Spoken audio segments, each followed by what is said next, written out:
Yo, what's up mga kaibigan? Nali na tayo magkwentuhan. So kahapon nga ay naganap na ang in-season tournament opening night kung saan matinding game sa mga napanood natin. Partikular na ang Luka Doncic, Nikola Jokic MVP type of matchup. Ang 30-point game ni Damian Lillard including ang 8 points in 1 minute. At ang game ng OKC Thunder at ng Golden State Warriors na nagtapos sa isang game-winning layup ni Stephen Curry. Ganun pa man, madami pa din nga ang hindi nakakaintindi ng in-season tournament. Ayon nga kay Damian Lillard ay hindi niya alam kung ano ang nangyayari. Sa palagay niya nga daw ay lahat naman ng player ay hindi talaga alam kung ano ang meron. But you can tell that something is up umano. The energy is different, ang jersey, ang court, gusto lang nga daw nila na makaabot sa Las Vegas para sa finals. Habang si Bones Hyland ay ganun din ang sinabi. Hindi niya nga daw naiintindihan pa kung ano ang in-season tournament. Basta nga daw may something sa calendar nila na parang may trophy sa mga game nito. Lahat naman daw ang focus ay sa tunay na championship. So ang tanong ay ano ba ang in-season tournament? Ipapaliwanag ko yan sa inyo dahil kahit nga ako noong simula ay medyo naguguluhan din. So all 30 teams ay nahati sa 6 na pangkat base sa kanilang mga naging records sa nakaraang season. 3 pangkat sa East at 3 pangkat din sa Western Conference.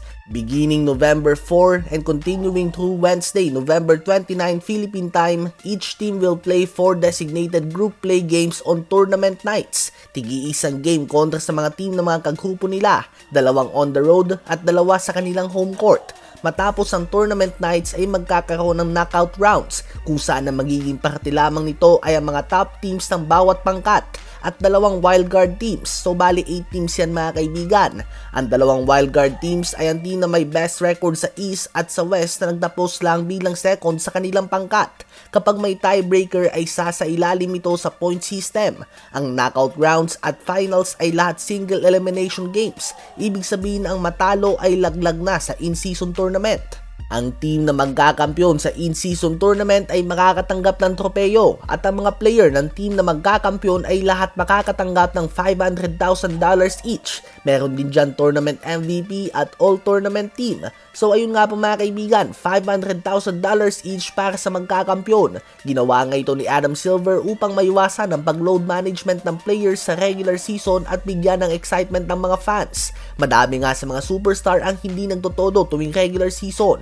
At ito nga nakikitang solusyon ni Adam Silver upang magkaroon ng importansya ang early regular season games para naman may pinaglalabanan sila bago pumasok sa second half ng NBA season. Ang championship game ng in-season tournament ay magaganap sa December 6 Philippine time. Ang game ay gagawin sa Las Vegas, Nevada. Sa mga hindi pa pamilyar sa mga pangkat, ang West Group A ay kinabibilangan ng Grizzlies, Suns, Lakers, Jazz at Blazers. West Group B naman ay Nuggets, Clippers, Pelicans, Mavs at Rockets. West Group C ay ang Kings, Warriors, Timberwolves, OKC at San Antonio Spurs. Sa East Group A naman ay Sixers, Cavs, Hawks, Pacers at Pistons. Sa East B naman ay Bucks, Knicks, Heat, Wizards at Hornets. At sa East Group C naman ay Celtics, Nets, Raptors, Bulls at Orlando Magic. Ano ba masasabi nyo tungkol dito?